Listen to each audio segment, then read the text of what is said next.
Go ahead and prepare your wallet and your storage space because Nintendo is about to unleash a historic onslaught of games. We've meticulously combed through the release schedules, direct showcases, and publisher calendars to track down the 30 definitive AAA blockbusters locked down for the second half of 2026. No rumors, no speculation, just 30 massive complete experiences headed to the Switch 2 before the year ends. There's a lot to cover, so let's dive right into the lineup. Right after Danny fills you in on today's sponsor. Alright, so if you're the type of player who's always looking for the next chaotic co-op game to play with friends, here's one that might be worth keeping on your radar. It's called the Artifactory, and it's coming to Nintendo Switch. At first glance, you're probably going to think, okay, this looks a little like Overcooked. And honestly, that's not a crazy comparison. You're running around with up to 4 players, trying to keep a production line moving, while everything slowly descends into absolute madness. But instead of focusing on cooking meals, the Artifactory is built around crafting and factory management. You'll be collecting resources, combining materials, creating products, packing shipments, and trying to keep the entire operation running efficiently. Sounds straightforward, but the game keeps throwing new obstacles at you. Conveyor belts, moving machinery, environmental hazards, and increasingly complicated factory layouts all start getting in the way. And of course, like any good co-op title, communication is everything. One player making mistakes can create a chain reaction that completely wrecks the workflow, which usually leads to either hilarious moments or arguments with your friends, sometimes both. The Artifactory launches on Nintendo Switch on June 25th. It definitely looks like one of those games that's easy to pick up, but could become surprisingly addictive with the right group. Head over to the Nintendo eShop page linked in the description and add the Artifactory to your wishlist so you'll be notified when it launches.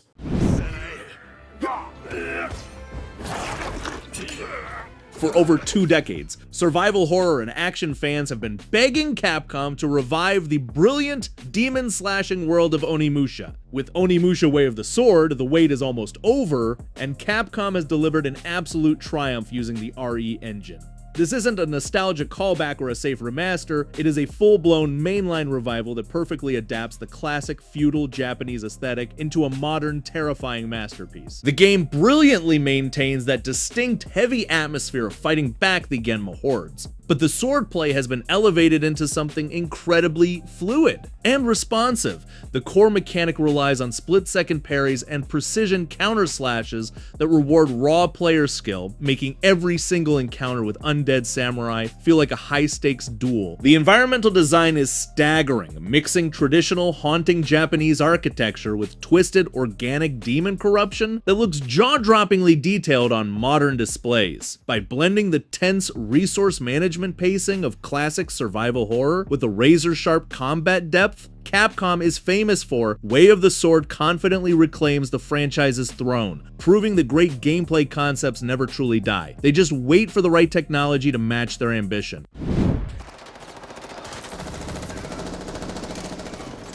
There was a massive amount of skepticism when Infinity Ward announced Call of Duty Modern Warfare 4. The rebooted trilogy felt like it wrapped up its narrative arc and the community was openly suffering from franchise fatigue. But Modern Warfare 4 didn't just double down on the same old formula. It broke the mold by shifting the theater of war to a terrifyingly grounded, full-scale invasion of the Korean peninsula. The campaign splits its perspective between a raw, desperate squad of South Korean soldiers fighting on a collapsing front line and Captain Price operating entirely as a rogue, outlaw operator in the shadows.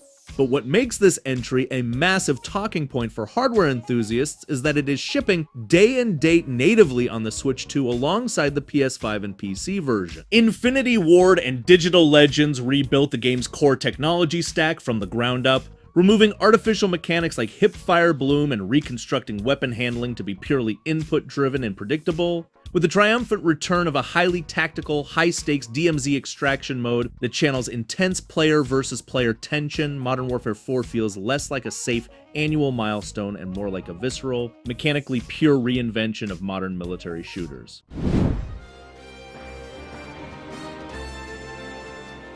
When Studio Zero, the creative powerhouse behind Persona 3, 4, and 5, announced they were making a high fantasy RPG. everyone expected greatness. But Metaphor ReFantazio didn't just meet those expectations, it redefined how a modern turn-based RPG can look and feel. Instead of the cozy, localized high school dynamics of Persona, Metaphor drops you into a politically fractured kingdom where the throne is literally up for grabs in a massive, magically broadcasted popularity contest. The aesthetic style here is utterly unmatched. The menus look like interactive Renaissance oil paintings, and the score replaces typical JRPG synth with soaring, operatic chanting that makes every single scuffle feel like a historic event. Mechanically, the archetype system gives you an absurd amount of strategic freedom, allowing you to instantly swap jobs and inherit skills across your party, but the absolute best quality of life feature is how it blends real-time and turn-based combat. If an enemy is weak, you can slice them down instantly on the overworld map without wasting time loading into a battle screen. It is an incredibly smart, forward-thinking epic that proves Atlus hasn't just mastered the genre, they are still actively evolving it.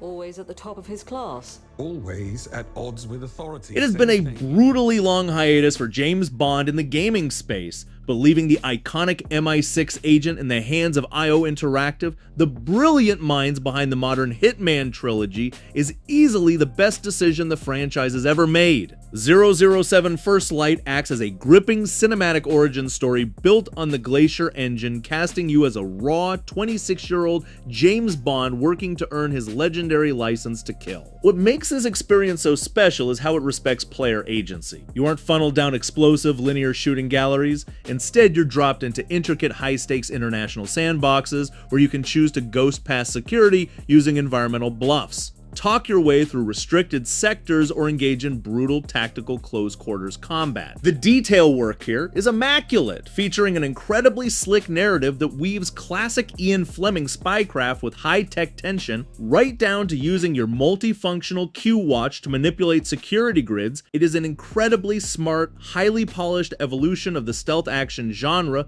that perfectly captures the suave, dangerous essence of a young Bond discovering exactly what it takes to become a 00.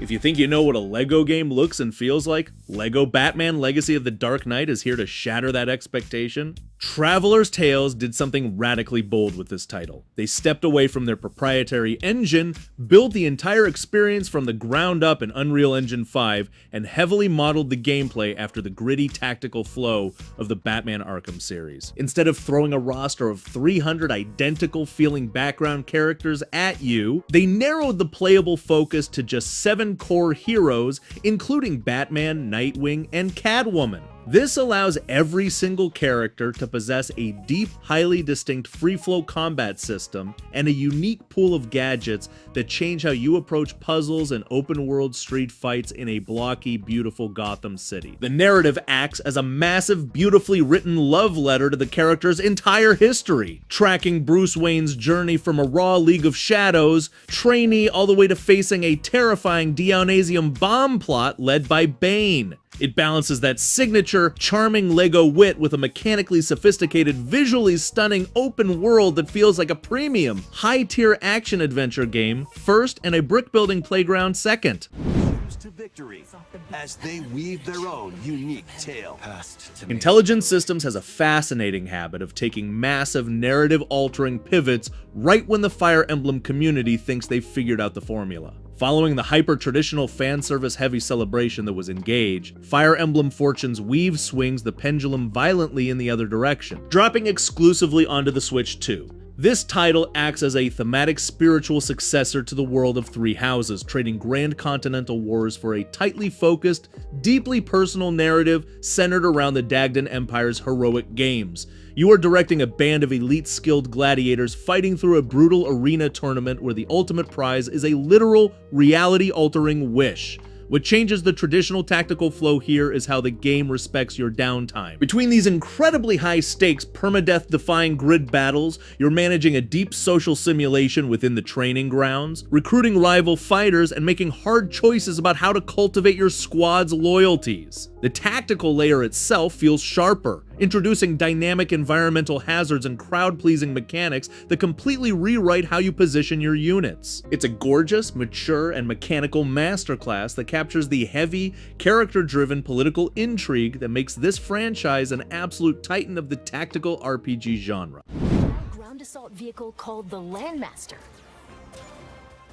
If you had told me a few months ago that Nintendo was going to drop a dedicated surprise direct out of nowhere to announce a brand new Star Fox game for the Switch 2, I would have told you to dial back the wishful thinking, but here we are. Simply titled Star Fox, this is a ground-up, visually spectacular reimagining of the absolute high watermark of the franchise, Star Fox 64. And honestly, this is exactly the kind of treatment Fox McCloud has deserved for years. Instead of trying to reinvent the wheel with clunky on-foot segments or forced motion gimmicks, Velan Studios and Nintendo are leaning heavily into what made the N64 classic timeless, pure, unfiltered cinematic rail shooting. The visual jump here is staggering. Seeing the vibrant oceans of Zonus or the chaotic asteroid fields rendered with modern hardware power is incredible. But what really changes the vibe is the tone. They've added massive fully voiced cinematic cutscenes and mid-mission briefings that expand the story of the Lylat Wars, turning a campy arcade shooter into a sweeping space opera.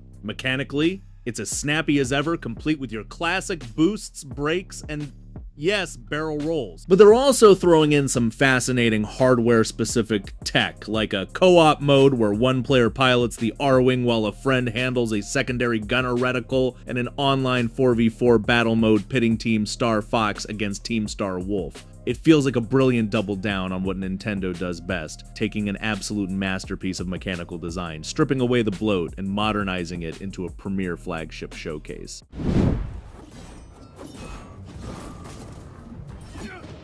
CI Games is executing a massive double down with Lords of the Fallen 2, aiming to refine the dual realm mechanics that made the 2023 reboot a Dark Horse favorite. The core gimmick, using a mystical lantern to peek between Axiom, the land of the living, and Umbral, the terrifying world of the dead, remains one of the coolest spatial puzzles in the entire action RPG genre. For the sequel, the developers have spent a massive amount of development time restructuring weapon movesets and smoothing out character physics based heavily on community feedback. Seeing this hyper-detailed Unreal Engine 5 dark fantasy universe transition to a physical cartridge release for the Switch 2 is incredibly impressive. The combat is heavier, the tactical spellcasting feels way more integrated into your standard swordplay combos, and the environmental horror of the Umbral realm looks spectacularly grim. It isn't just trying to ride the coattails of the genre's titans anymore, it's confidently carving out its own distinct dual reality identity.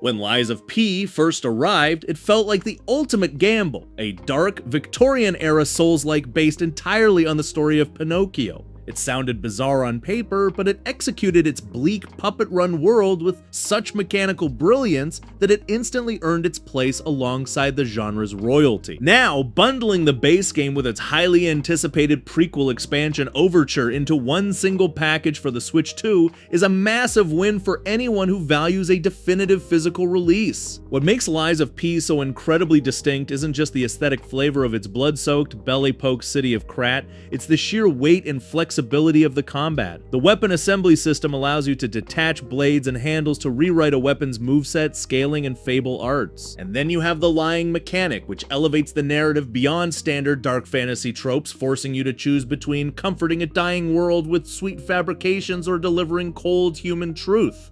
Having the entire sprawling narrative, complete with the new prequel layers, engineered to run beautifully on a portable format, makes this an essential piece of any physical library. A true masterclass in atmosphere and precision.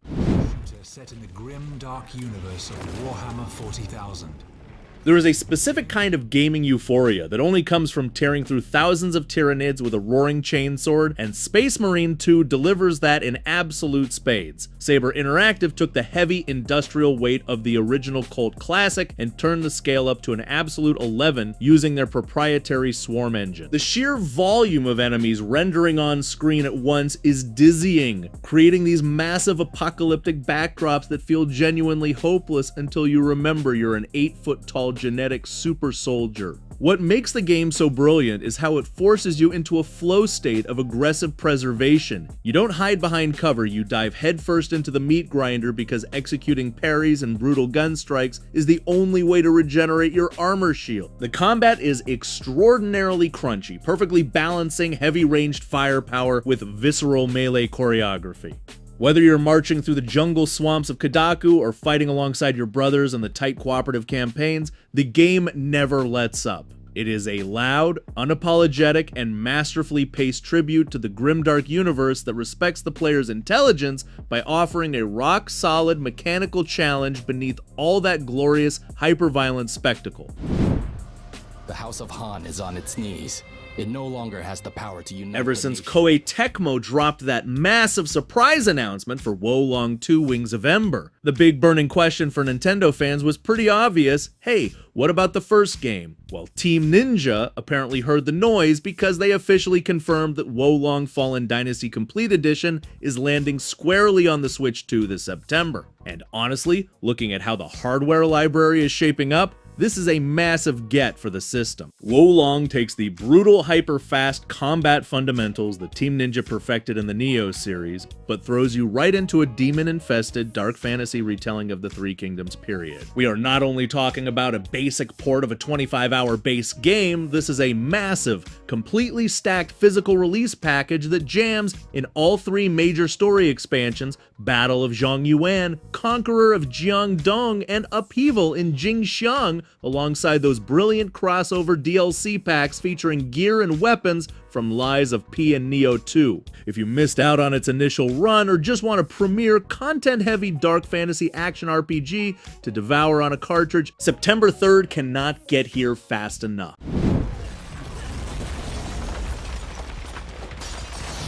When Capcom announced they were bringing Devil May Cry 5 to the Switch 2 hardware, a lot of us held our breath. DMC5 is a gorgeous, visually dense game built on the RE engine where dropping frames isn't just an eyesore, it actively ruins your input timing for maximum style ranks. But seeing the Devil Hunter Edition running smoothly at a locked 60 frames per second, even in handheld mode, feels like some kind of optimization witchcraft. What makes this specific version worth talking about isn't just the tech performance though. It's how the core mechanic of DMC5 remains unmatched in the character action genre. You are juggling three wildly distinct playstyles between Nero's mechanical arm swapping, V's tactical summon management, and Dante's absurdly deep weapon switching, and then, of course, you get Virgil right out of the gate. If you've never played a DMC game on a high-performance portable format, the flow state you hit is entirely different. You can pull off a flawless smokin' sexy style combo while sitting on a couch or traveling, and the physical responsive controls map perfectly to the action.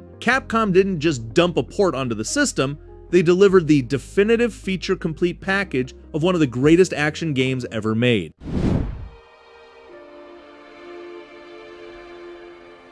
Capcom's announcement of Dragon's Dogma 2 Dark Arisen heading directly to the Switch 2 platform has the entire RPG community doing a double take. The base game is notoriously resource-heavy, pushing complex physics simulations and organic emergent AI behaviors that challenge even high-end hardware. Yet, seeing it packaged here alongside the massive new expansion content in a complete unified physical release feels like a massive victory for preservation. The brilliance of Dragon's Dogma 2 has always been its total refusal to hold your hand. The pawn system makes your companions feel like actual living travelers who learn combat strategies from other players across the network. But it's the physical scaling mechanics that make it legendary. If a massive griffin or a towering cyclops drops into your path, you don't just hack away at its ankles, you physically climb up its fur to target weak points while the creature actively tries to shake you off. Having that level of emergent, unscripted chaos optimized for a handheld format proves that Capcom's RE engine is doing some serious engineering heavy lifting behind the scenes.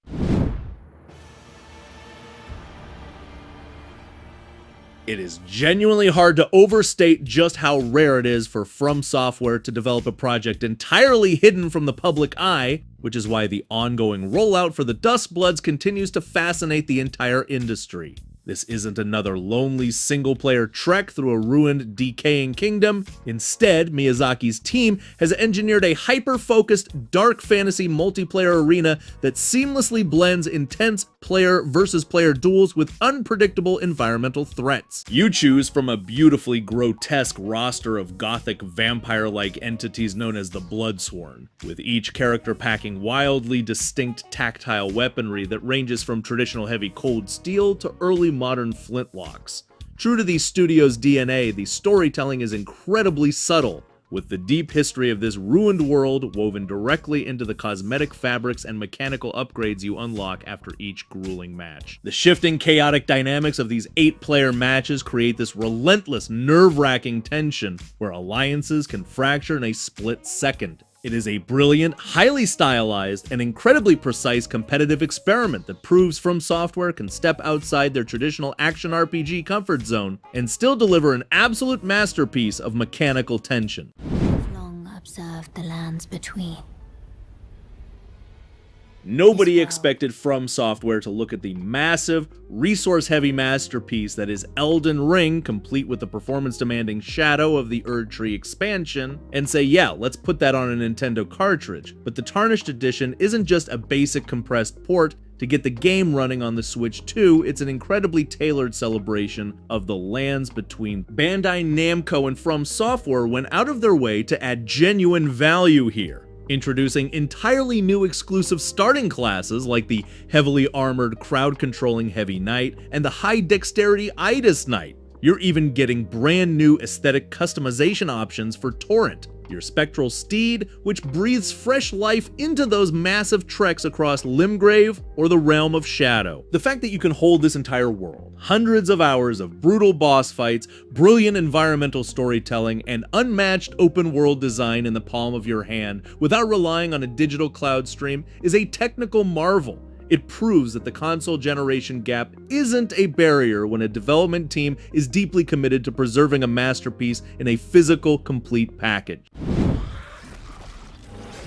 Become a legendary Turok warrior. If you had told an old-school shooter fan a few years ago that Saber Interactive was going to resurrect the Turok IP in Unreal Engine 5, they probably would have laughed you out of the room. But Turok Origins is very real, and it completely steps away from the clunky late 2000s attempts to make the franchise a generic military shooter. Instead, this is a loud, visceral, and unapologetically violent return to form. The game drops you headfirst into a stunningly dense prehistoric jungle where you aren't just fighting rogue human factions, you're surviving against highly aggressive dinosaurs that track your scent and adapt to your playstyle. Mechanically, it hits a brilliant sweet spot between tactical gunplay and sci-fi weaponry, letting you wield everything from high-tech plasma rifles to classic heavy-hitting compound bows. But the real kicker is the new dynamic DNA harvesting system, allowing you to salvage genetic material from fallen predators to evolve your combat suit's abilities in real time. It's exactly the kind of smart, high-octane reboot the franchise has desperately needed for over 2 decades.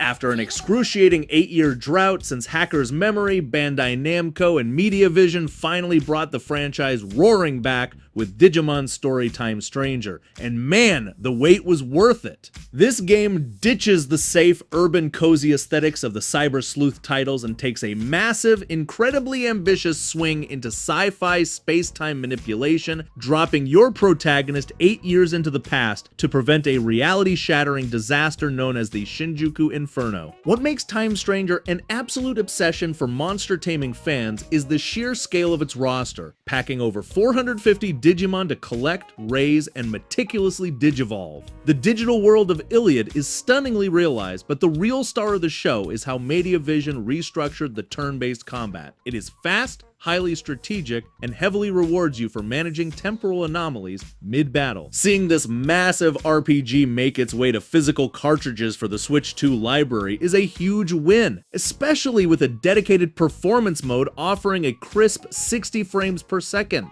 It balances a surprisingly mature, heavy-hitting narrative about fate and parallel worlds with the deep, highly addictive team-building gameplay that made us fall in love with the story subseries in the first place.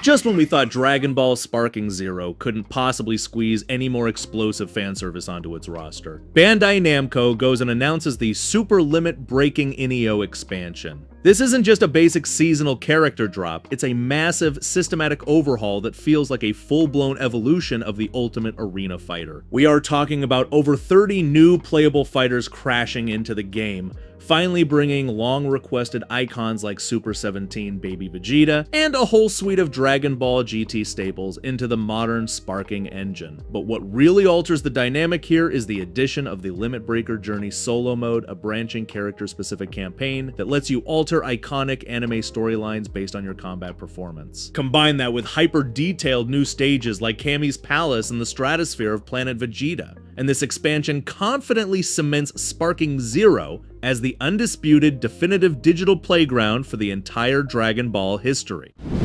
Outer heaven. He's taken command of this immense army. Let's not mince words here. The preservation of the Metal Gear legacy has been an absolute mess for over a decade. But Konami stepping up to announce Metal Gear Solid Master Collection Volume 2 feels like a massive sigh of relief for the entire gaming community. We are talking about a package that finally liberates Metal Gear Solid 4 Guns of the Patriots from its 14-year prison on the PlayStation 3 hardware. For the longest time, the bizarre hyper-specific cell processor architecture of the PS3 made porting MGS4 seem like a mechanical impossibility, forcing fans to rely on aging hardware or finicky emulation. Seeing old Snake's final chapter running smoothly alongside Peace Walker, and even the incredibly obscure Game Boy Color classic Ghost Babel on modern platforms, including a fully optimized native physical cartridge version for the Switch 2, is nothing short of a historic win. Konami isn't just dumping raw ROMs either, they're packing this collection with deep lore databases, digital screenplays,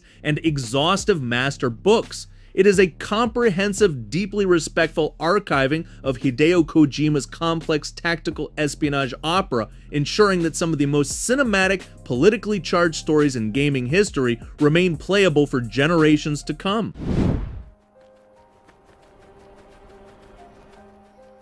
Sonic Frontiers is easily one of the most fascinating identity crises in modern gaming, and it's a title that a lot of people misjudged at launch. When the initial trailers dropped showing Sonic running around a muted, hyper-realistic, empty-looking island, the internet collectively braced for a disaster. It looked like someone threw a Sonic model into a generic Unreal Engine tech asset pack, but once you actually get your hands on the controller, the weird alchemy of the open zone design starts to click. Sonic Team realized that the worst part of 3D Sonic games has always been fighting the camera and restrictive geometry. By blowing the walls wide open, they turn the environment into a massive liberating playground. You aren't just running from point A to point B, you are chaining together rails, boosts, and launch pads organically. It feels less like a traditional platformer and more like a high-speed skate park where you dictate your own momentum. Combine that with some surprisingly existential, melancholy storytelling and boss fights that turn into full-blown heavy metal anime spectacles, and Frontiers emerges as a flawed, experimental,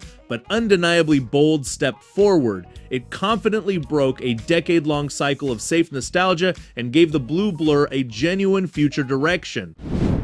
It's mostly like beachy and aquatic, so it's like a huge ocean. Comedy in video games is an incredibly difficult tightrope to walk, because a joke that's funny the first time can become absolute torture when you hear it repeated during a tough boss fight or while backtracking. The original High on Life leaned heavily into its specific brand of frantic improvisational sci-fi humor, but High on Life 2 makes a massive mechanical leap that actually balances the laughs with stellar gameplay. The standout addition here is the new traversal focus. Specifically, the integration of a cosmic skateboard. The developers basically realized that if they gave you the ability to kickflip alien authorities and grind plasma rails while your weaponry is screaming existential dread into your ears, the entire game dynamic changes. The combat is faster, more vertical, and way more fluid than the original. It relies less on you standing around listening to a comedy routine and more on embedding the chaotic humor directly into the action. Squanch Games also expanded the scope with a much smarter hub-based world design, taking you from luxury cosmic cruise liners to bizarre alien zoos.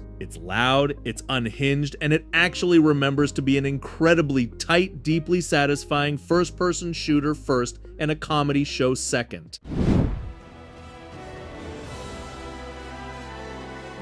To say Granblue Fantasy Relink spent a long time in development hell would be a massive understatement. It was announced nearly a decade before it finally launched, surviving studio changes, massive delays, and a shifting industry landscape. Usually when a game takes that long to clear the runway, it arrives as a fragmented, dated mess. Instead, Relink dropped as one of the most polished, exhilarating action RPGs of the generation. The game strikes a phenomenal balance between a tightly paced cinematic anime campaign and a massive monster hunting endgame gameplay that is wildly addictive. But the real triumph here is the roster diversity. A lot of action RPGs give you a dozen characters who all essentially boil down to different colored magic meters. In Relink, switching characters feels like switching entire video games. One character plays like a hyper-precise character action title, another plays like a rhythmic button timing fighter, and another plays like a technical ranged shooter. The visual spectacle during late-game raid encounters is dizzying,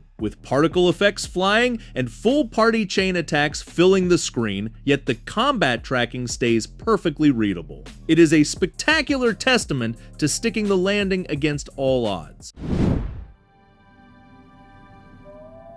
But for all these years, there is an undeniable nostalgic magic to Cyrodiil that later entries in the franchise never quite replicated. Which is why the Elder Scrolls IV Oblivion Remastered landing on the Switch 2 is such a massive deal. Virtuos and Bethesda didn't just slap a basic texture pack onto a 20-year-old game, they meticulously rebuilt the vibrant rolling landscapes and iconic medieval cities to look stunning on modern screens while keeping the core mechanical soul intact. The Radiant AI system, which famously led to NPCs having absurd, unscripted, and hilarious daily routines, feels completely revitalized here. Walking through the Imperial City, or stepping through a terrifying fiery Daedric gate into the plains of Oblivion, hits entirely differently when the visual distance and lighting models are fully modernized. Bundling the massive base game alongside legendary expansions like the Shivering Isles into a single complete physical package is the ultimate tribute to a legendary RPG. It's an absolute time sink that reminds you exactly why we fell in love with Western RPG sandboxes in the first place.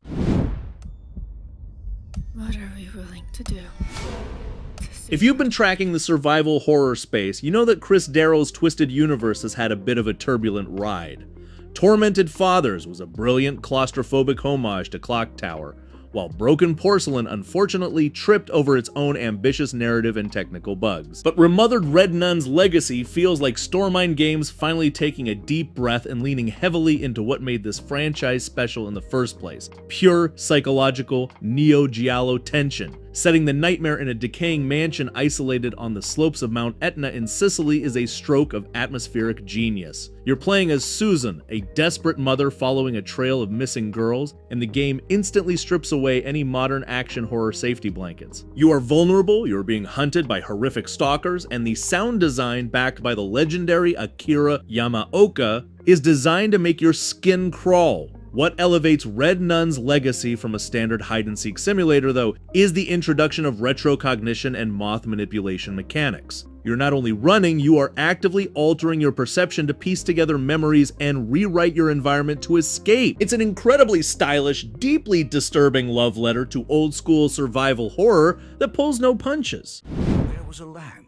called Hyrule, created by beings of supreme Nintendo is actually executing a ground-up, visually jaw-dropping remake of The Legend of Zelda Ocarina of Time exclusively for the Switch 2, slated to land right in the middle of the franchise's 40th anniversary. And man, that teaser trailer, short as it was, perfectly calculated exactly how to pull at our collective nostalgia while signaling a massive structural leap. Starting with that sweeping, beautifully detailed tapestry framing the legend before seamlessly transitioning into a stunning real-time shot of a young capless Link sleeping as the Triforce of Courage burns onto his hand. It instantly set a different tone. The immediate raging debate across the community right now is just how far Nintendo is going to pull the lever on this thing. Are we getting a faithful, shot-for-shot mechanical recreation similar to what they're doing with the upcoming Star Fox remake? Or are we looking at a radical Capcom-style Resident Evil total reimagining? Briefly leaked web description text mentioned updated designs alongside timeless gameplay, which suggests the core layout of these legendary puzzle box dungeons. Yes, even the infamous Water Temple will keep their brilliant foundational design, but the world itself is getting blown wide open. And when you get too close, they'll attack immediately.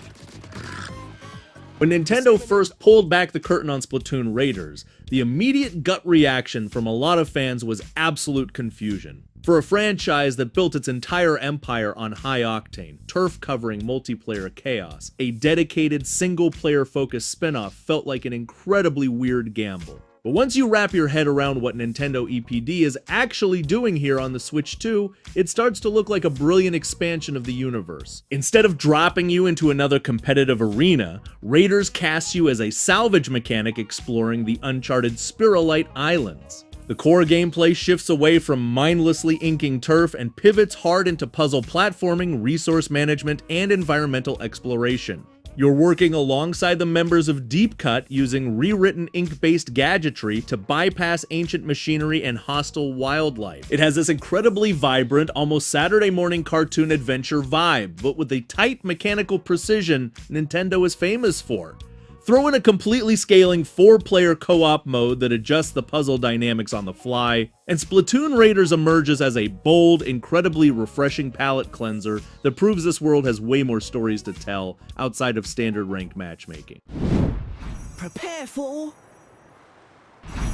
an all-new... When Square Enix pulled back the curtain on Dragon Quest Monsters, The Withered World, the collective sigh of relief from JRPG fans was palpable. Following the massive success of The Dark Prince, there was a real fear that the series might take a long nap, but The Withered World looks like a massive, beautifully realized step forward for the creature collecting sub-series. What makes this entry stand out immediately is its setting, a decaying, beautifully melancholic realm where the seasons don't just change the scenery, they rewrite the ecosystem.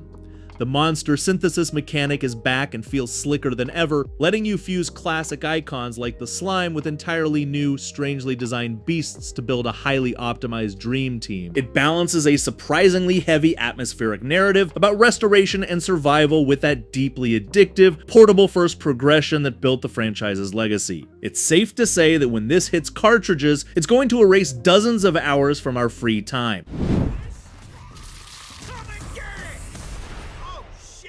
If you had told me a couple of years ago that the ultimate destiny for one of the most foundational genre-defining VR shooters was to strip away the headset and pivot into a flat-screen, third-person action game, I probably would have laughed. But Vertigo Games just officially pulled the curtain back on Arizona Sunshine, a ground-up reimagining built natively for traditional consoles, including the Switch 2. And honestly, looking at how they're adapting this thing, it might just be one of the most brilliant mechanical pivots we've seen in a long time. They aren't just trying to emulate the VR mechanics on a standard controller. They've restructured the camera geometry, weapon tracking, and movement pacing to deliver a fast, incredibly satisfying third-person shooter experience on your big screen. The game follows Sunny, our delightfully unhinged, dark-humored protagonist who has spent way too much time chatting with the undead entities he calls Freds as he embarks on a sun-drenched, gore-splattered road trip across the American Southwest. Not only are we getting full online play and glorious couch-saving local split-screen multiplayer, but your fiercely loyal, zombie-chomping dog, Buddy, is now a fully playable character for Player 2. Just when you thought Square Enix was completely done iterating on their absolute masterpiece of a JRPG, they managed to stir up the community during the latest anniversary stream. Yes, Dragon Quest XI's Echoes of an Elusive Age is making the jump to the Switch 2 this September 24th. Now, let's pull back the curtain and be entirely real about what this release actually is, because it has sparked a firestorm of debate online. On one hand, Dragon Quest XI is fundamentally one of the most mechanically perfect, beautifully written traditional turn-based RPGs ever forged. It's a 100-hour epic that somehow captures the comforting classic magic of the golden era while feeling entirely modern, complete with that incredible Act 2 narrative shift that absolutely floors you. The massive catch: Square Enix is handling this rollout with some of the most frustratingly corporate decisions imaginable. There is absolutely no cross-generation save transfer, and even worse, they've confirmed there are zero plans for a discounted upgrade path for people who already bought the game on the original Switch. Okay guys, tell us in the comments which games you're most excited about, and if you enjoyed the video, hitting that like button helps us out a ton. And if you're new here, consider subscribing. As always, I'm Cyril, thanks for watching, and we'll see you next time.